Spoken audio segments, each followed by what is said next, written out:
اعوذ باللہ من الشیطان الرجیم بسم اللہ الرحمن الرحیم اللہم صلی علی محمد وعلی آل محمد۔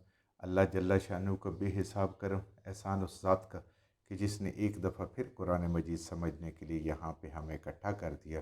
آج ہم انشاءاللہ چھٹا پارہ سورہ المائدہ کی آیت نمبر 50 سے اپنا سبق شروع کریں گے۔ سورہ المائدہ آیت نمبر 50۔ اعوذ باللہ من الشیطان الرجیم بسم اللہ الرحمن الرحیم یا ایہا الذین آمنوا۔ اعوذ باللہ من الشیطان الرجیم بسم اللہ الرحمن الرحیم افحکم الجاہلیت یبغون من احسن من اللہ حکما لقوم یوقنون۔ پچھلی آیت میں ہم نے پڑھا تھا کہ اللہ تعالیٰ حکم دے رہے ہیں کہ اللہ کے اتارے ہوئے کلام سے، اللہ کے بھیجے ہوئے اس قرآن کے مطابق اپنے فیصلے کریں، اور کسی کی خواہش کے نفس پہ فیصلہ کرنے والوں کو نہیں چلنا۔ نبی کریم صلی اللہ علیہ وسلم کی وساطت سے تمام آپ کے امتیوں کو، علماء کو یہ اللہ تعالیٰ حکم فرما رہے ہیں کہ کسی کی خواہش پہ نہیں چلنا، بلکہ جو اللہ نے حکم دیا ہے قرآن میں اور نبی کریم صلی اللہ علیہ وسلم کے مبارک سنتوں سے ہے، اسی پہ سارے فیصلے کرنے ہیں، اور کسی کی مرضی نہیں ماننی، نہ اس دنیا کے لالچ میں آنا ہے اور نہ کسی کی خواہشوں پہ چلنا ہے، ورنہ یہ فاسق لوگ ہیں تمام انسانیت جو ان میں سے، یہ ان کی خواہش ہے کہ آپ اپنے اس راستے سے ہٹ جائیں۔ افا حکم الجاہلیت یبغون، اے نبی کریم صلی اللہ علیہ وسلم انہیں کہیں کہ کیا یہ فیصلہ کروانا چاہتے ہیں، اس طرح کا فیصلہ چاہتے ہیں جیسا کہ جاہلیت میں ہوتا ہے۔ جہالت کیا ہے؟ علم کی ضد، کہ اب اللہ تعالیٰ نے قرآن عطا فرما دیا، علم آ گیا انسانوں کے پاس، انسانیت کے پاس علم آ گیا، تو اب فیصلے علم کے مطابق ہونے چاہیے۔ علم روشنی ہے اور جہالت اندھیرا ہے۔ اندھیروں میں فیصلے غلط ہوتے ہیں، غلط فہمیاں ہوتی ہیں، انسان کو کچھ نظر نہیں آ رہا ہوتا، اس کا یہ جہالت دل کی بھی جہالت تھی اور ذہن کی بھی جہالت تھی۔ قرآن نے آ کے دل کی جہالت کو بھی دور کیا، وہاں پہ بھی روشنی دی انسان کو اور اس کے ذہن کو بھی روشن کیا۔ تو اگر قرآن سے ہٹ کے فیصلے کرتے ہیں کوئی بھی جو قرآن کو ماننے والا ہے، تو اللہ فرما رہے ہیں کہ اس کے فیصلے اور اس سے فیصلے کروانے والے وہ جاہلیت کے فیصلے چاہتے ہیں۔ اسلام تو ہدایت ہے، کتاب و سنت ایمان ہے، اور اس آ جانے کے بعد اگر کوئی ان سے دور رہتا ہے، اسے پتہ ہی نہیں ہے کہ اللہ نے قرآن میں کیا فرمایا، نبی کریم صلی اللہ علیہ وسلم کی مبارک سیرت کیا ہے، اور آپ صلی اللہ علیہ وآلہ وسلم کی مبارک احادیث کیا ہیں، تو وہ جاہل کا جاہل ہے، اس کے فیصلے بھی جاہلانہ ہوں گے۔ اور جو قرآن کا عالم ہوگا، قرآن کو سمجھنے والا ہوگا، اور جو سنت کو پڑھنے والا سمجھنے والا ہوگا، وہ اصل روشنی میں ہوگا اور وہ اس کے مطابق فیصلہ کرے گا۔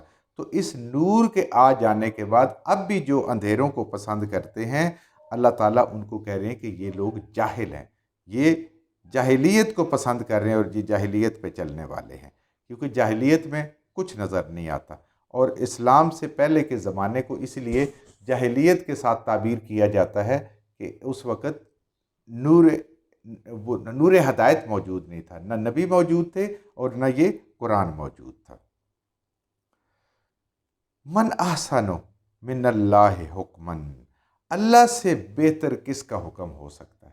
اللہ سے بڑھ کر علم والا بھی کوئی نہیں ہے، اور اللہ سے بڑھ کر حکمت والا بھی کوئی نہیں ہے، تو اس لیے اللہ سے بڑھ کر بہتر فیصلہ کسی کا نہیں ہو سکتا۔ تو اللہ نے اپنے فیصلے کہاں سے ہمیں دیے ہیں؟ اللہ نے ہمیں فیصلے دیے ہیں اس قرآن کے ذریعے سے۔ تو اس قرآن کے ذریعے سے جو فیصلے ہوں گے وہ اللہ کے حکم کے مطابق ہوگا، اور اس سے بہتر کوئی فیصلہ ہو ہی نہیں سکتا، کیونکہ اللہ تعالیٰ خود فرما رہے ہیں، اور بالکل حقیقت بھی ایسی ہے۔ لقوم یوقنون، مگر کرے گا کون قرآن کے مطابق فیصلے؟ ان بہترین فیصلوں کو کون مانے گا، کون ان پہ عمل کرے گا؟ لقوم یوقنون، وہ لوگ جو کامل ایمان والے ہیں، جو کامل یقین والے ہیں اپنے رب کی حکمت میں، اپنے رب کے حکموں میں، یہ وہ مانیں گے۔ جہاں بھی ایمان کی کمزوری آئے گی ان لوگوں کو یہ بات سمجھ نہیں آئے گی۔ یا ایھا الذین آمنو، اب پھر اور حکم آ گیا، اے ایمان والو، اے لوگو جو ایمان کا دعویٰ کرتے ہو۔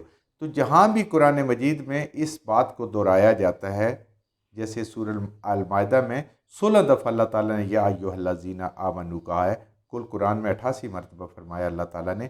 یہ ایمان والوں کو مخاطب کر کے ان کو کسی چیز پہ یا تو منع کیا جاتا ہے یا کسی چیز کا حکم دیا جاتا ہے، کوئی چیز فرض کی جاتی ہے. یہ ان کی توجہ کے لیے کہ اے ایمان والو، یہ اللہ کا حکم خاص تمہارے لیے ہے، یہ اللہ کی رحمت، اللہ کا قرآن تمہاری طرف متوجہ ہے. تو اے ایمان والو، یہ اللہ کا قرآن تمہاری طرف متوجہ ہے.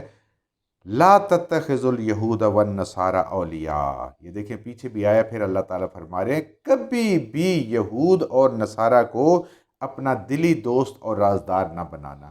معاملات دنیا میں ہر انسان سے ہوتے ہیں، تجارت بھی ہوتی ہے، ایک دوسرے کا خیال بھی رکھا جاتا ہے، لیکن جو دوستی ہے، جو راز ہے، جو دل کی بات ہے، وہ کبھی بھی ان کے ساتھ نہ کرنا اور ان کو دلی دوست نہ سمجھنا. باقی دنیاوی معاملات ہوں گے، کسی غیر مسلم کو بھی تکلیف میں دیکھیں، اگر رفع کر سکتے ہیں اس کو ضرور دور کرنا چاہیے. یہ انسانیت کی بات ہے، اللہ تعالیٰ انسانیت کی بھلائی چاہتے ہیں، لیکن اس کو اپنے راز بتانا، دلی دوست بتانا ایمان والوں کو چھوڑ کر، یہ ہم نے پیچھے بھی پڑھا ہے. پھر اللہ ایمان والوں، کیونکہ یہ ایمان کی نشانی ہے، اگر نہیں کریں گے ایسا تو اس کا مطلب ہے ہمارے ایمان میں کچھ کمی ہے، کوئی شک والی بات ہے. بعضهم اولیاء و بعض، یہ آپس میں دوست ہیں، یہ آپس میں دوست ہیں، ویسے ہیں نہیں. کس بات میں؟ مسلمانوں کی دشمنی میں.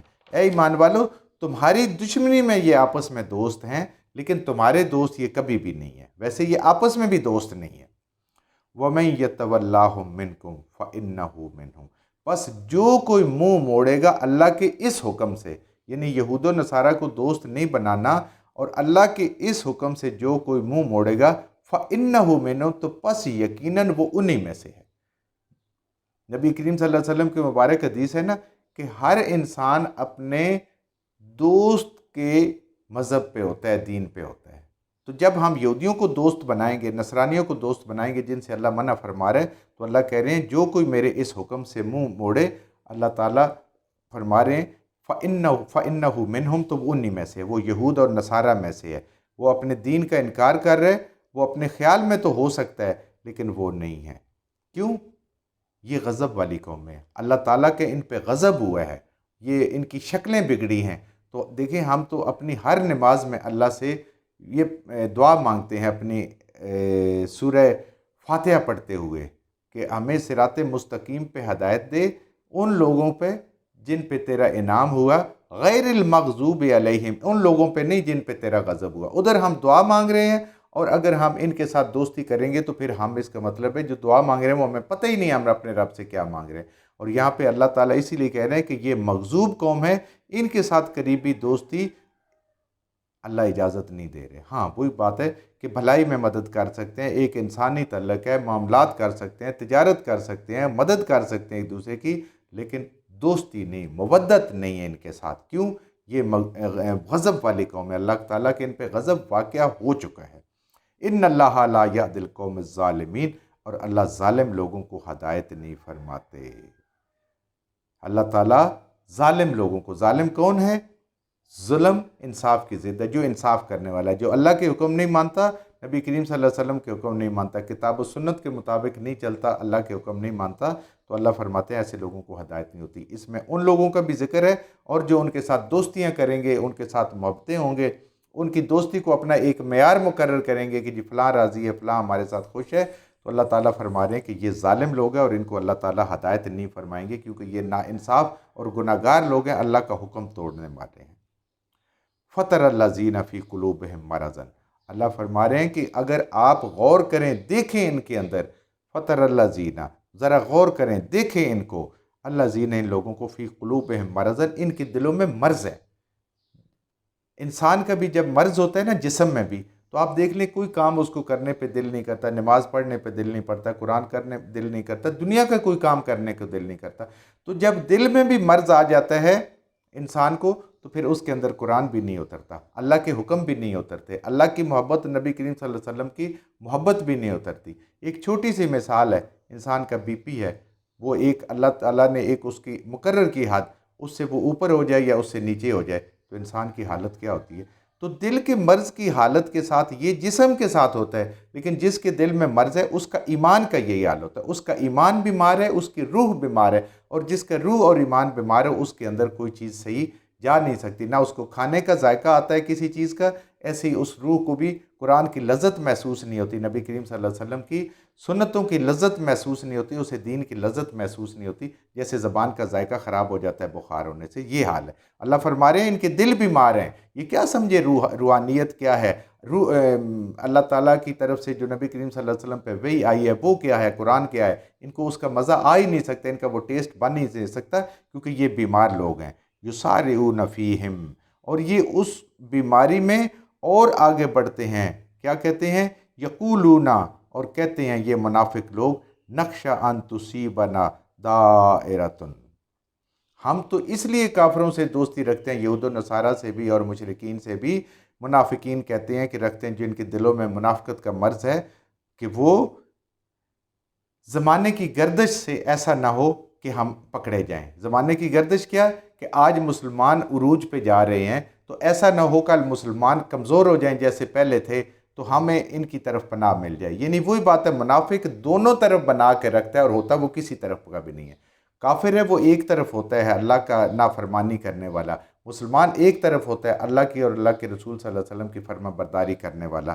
تو یہاں پہ یہ کہا جا رہا ہے ان کی طرف سے کہ یہ مرض اس لیے بڑھتا جا رہا ہے ان کا کہ انہیں اللہ پہ بھروسہ نہیں، انہیں اپنے اوپر بھروسہ ہے، اور وہ اپنے عقل سے اپنے آپ کو محفوظ کر رہے ہیں، اپنی اولادوں کے مستقبل کو محفوظ کر رہے ہیں کہ یہودیوں سے بھی دوستی ہوگی، نصارہ سے بھی دوستی ہوگی، اگر ان کو کل کوئی کامیابی فتح ملتی ہے تب بھی ہم فائدے میں رہیں گے دنیا میں، اور اگر مسلمانوں کو ملتی ہے تو ادھر بھی ہم کہتے ہیں ہم مسلمان ہیں۔ تو وہ دونوں طرف سے دو کشتیوں پہ پاؤں رکھے ہوئے ہیں، تو ایسا بندہ کبھی کامیاب نہیں ہوتا۔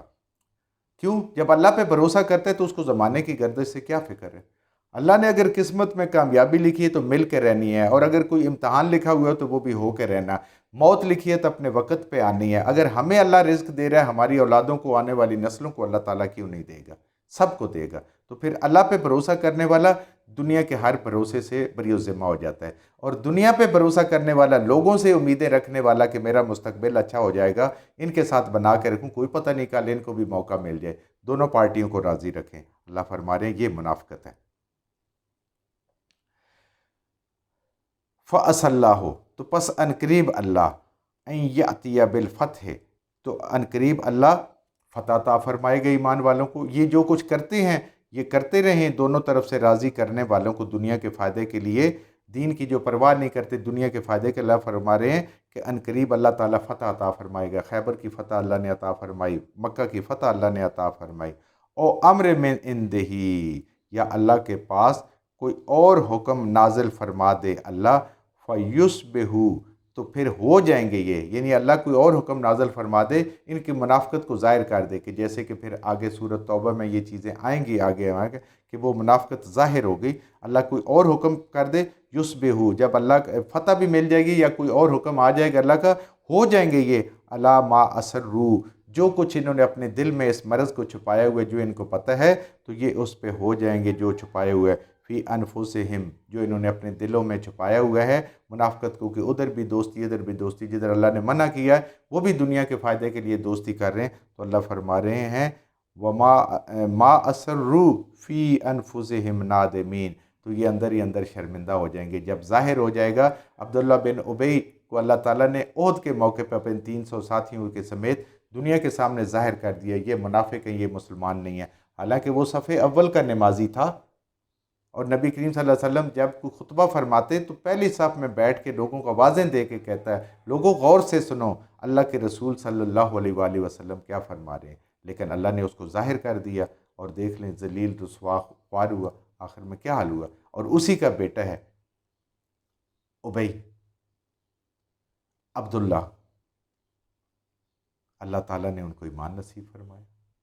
تو یہ اللہ تعالیٰ کہتے ہیں کہ پھر یہ شرمندہ ہوں گے جب ان کی اوقات ظاہر ہوگی۔ تو آج انسان کو بھی سوچنا چاہیے کہ قیامت والے دن کہیں ایسا نہ ہو نبی کریم صلی اللہ علیہ وآلہ وسلم کے سامنے اور سارے لوگوں کے سامنے اپنے اعمال پہ انسان شرمندہ ہو۔